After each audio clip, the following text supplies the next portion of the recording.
Baik, assalamualaikum warahmatullahi wabarakatuh.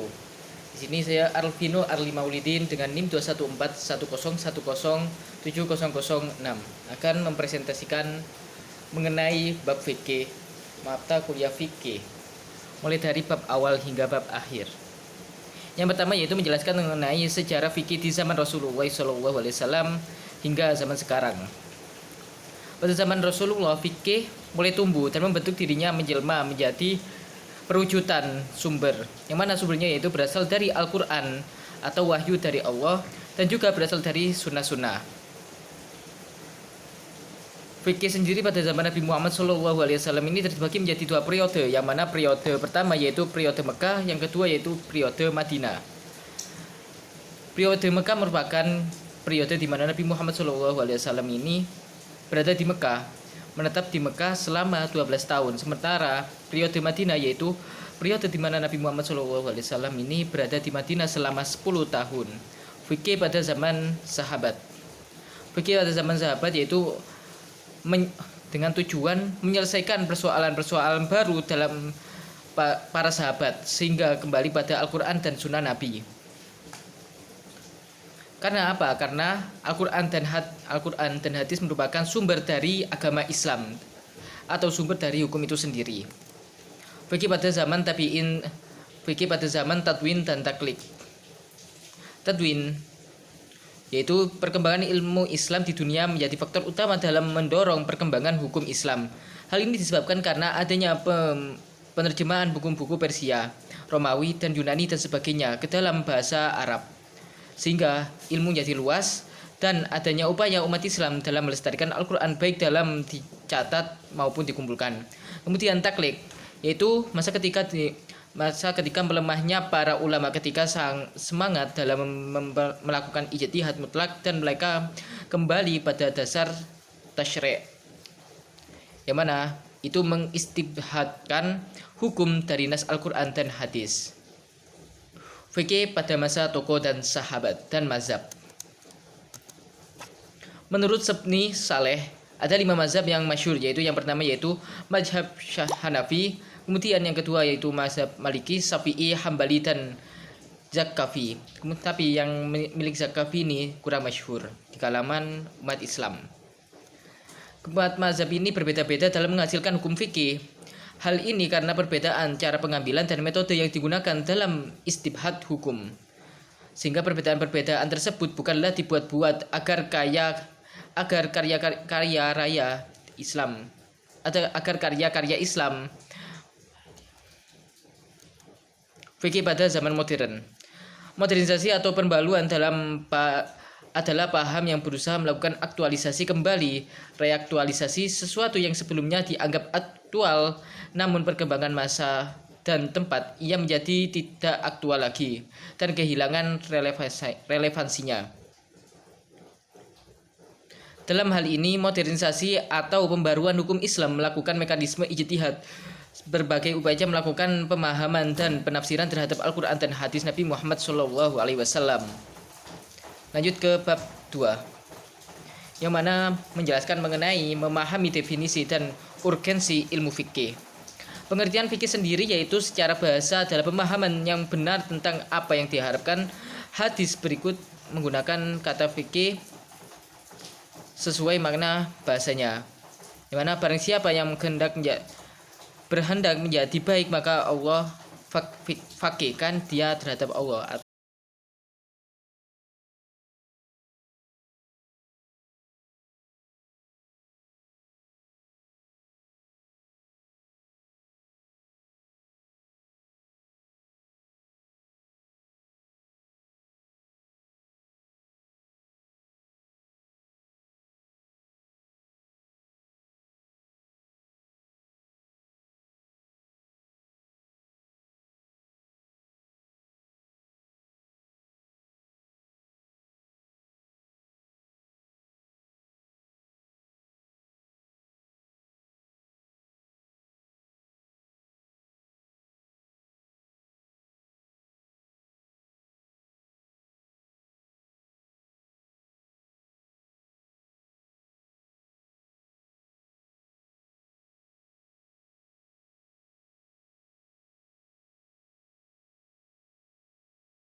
dan sejarah mazhab fikih.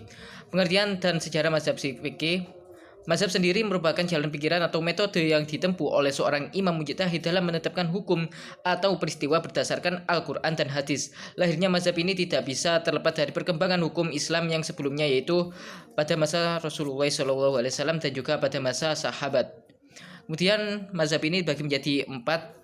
Yang pertama yaitu mazhab Hanafi. Secara mazhab Hanafi yaitu mazhab Hanafi ini didirikan oleh Imam Ahmad bin Hambal, oleh Imam An-Nu'man bin Zauti At-Tamimi Al-Kufi. Beliau lahir di Kufah pada tahun 80 Hijriah atau 767 Masehi dan berasal dari keturunan Bani Persi. Kemudian perkembangan mazhab Hanafi. Setelah Imam Hanafi ini wafat, Abu Yusuf merupakan salah satu murid kebanggaan dari Imam Hanafi, ditunjuk oleh Harun al-Rasyid sebagai selaku kepala negara untuk mengurus kehakiman dan kepemerintahan. Awal mulai Imam Hanafi menyiarkan tentang mazhabnya di kalangan Mesir. Pada waktu itu beliau mulai dikenal oleh warga Mesir sejak tahun 1164 Hijriah hingga tahun 368 Hijriah. Mazhab Maliki. Mazhab Maliki merupakan mazhab yang didirikan oleh Imam Malik bin Anas bin Malik bin Amir Asy-Syubhani. Kemudian yang ketiga yaitu mazhab Syafi'i, yang mana mazhab Syafi'i ini didirikan oleh Imam Syafi'i ini merupakan murid dari Imam Malik sendiri. Imam Syafi'i ini memiliki nama lengkap yaitu Imam Muhammad bin Hasan Asy-Syibhani, yang mana beliau sebagai tokoh ahlur Ra'yi, sebagai yang juga murid dari Imam Abu Hanifah. Kemudian yang terakhir yaitu Hambali, yang mana didirikan oleh Imam Ahmad bin Hambal. Di sini bagi golongan yang mengikuti Imam Hambali, mereka dinamakan dengan Hanabila atau orang yang mengikuti Imam Hambali. Kemudian kita lanjut ke pengertian dari fikih dan syariat. Di sini dibedakan menjadi dua, yaitu fikih dan juga syariat.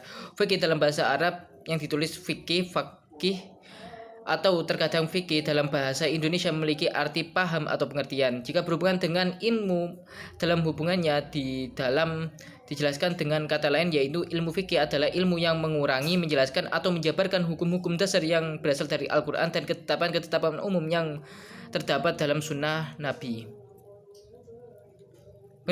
Yaitu kedua yaitu pengertian dari syariat. Secara bahasa syariat adalah syariah yang mana dikembangkan oleh Hasbi Asyidki, yang mana ini merupakan jalan tempat keluarnya sumber mata air atau jalan yang dilalui air terjun. Orang Arab mengasosiasikan sebagai at-thariqah al-mustaqimah, sebagai sebuah jalan yang lurus dan harus diikuti oleh setiap umat muslim. Hubungan fikih dan syariat. Syariat merupakan pedoman, sementara fikih merupakan kumpulan ilmu, sehingga sangat berhubungan. Yang mana ketika kita ingin menjalankan suatu syariat, maka kita akan membutuhkan suatu ilmu, sehingga keduanya ini saling melengkapi.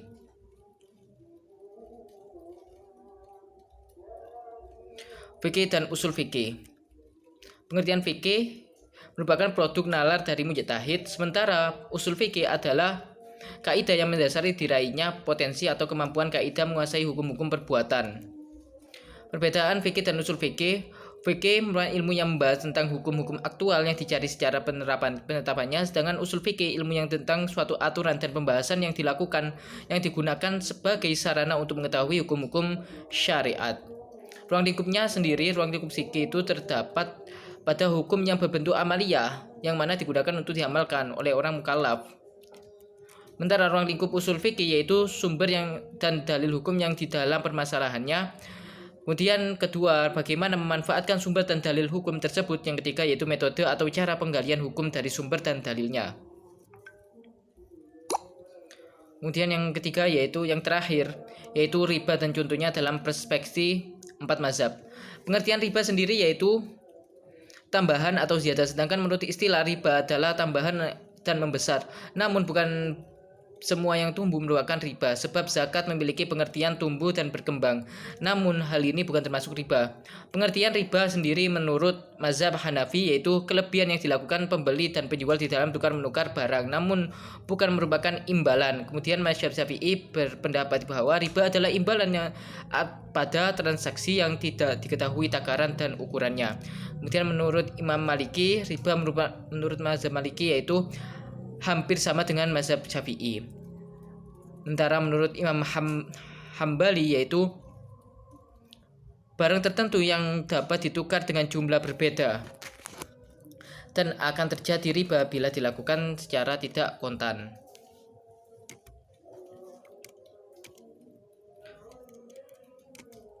Macam-macam riba yaitu ada beberapa, yaitu pertama riba qard, yang kedua yaitu riba jariyah.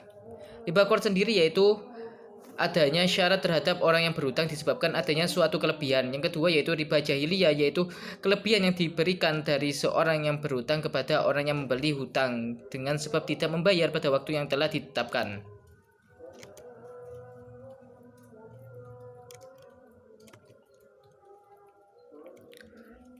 Oke, terima kasih. Seperti itulah presentasi dari saya mengenai kelompok 1 hingga kelompok 9. Terima kasih, jika ada kurang saya minta maaf, dan jika ada kelebihan tidak usah dikembalikan pada saya ikhlas. Wassalamualaikum warahmatullahi wabarakatuh.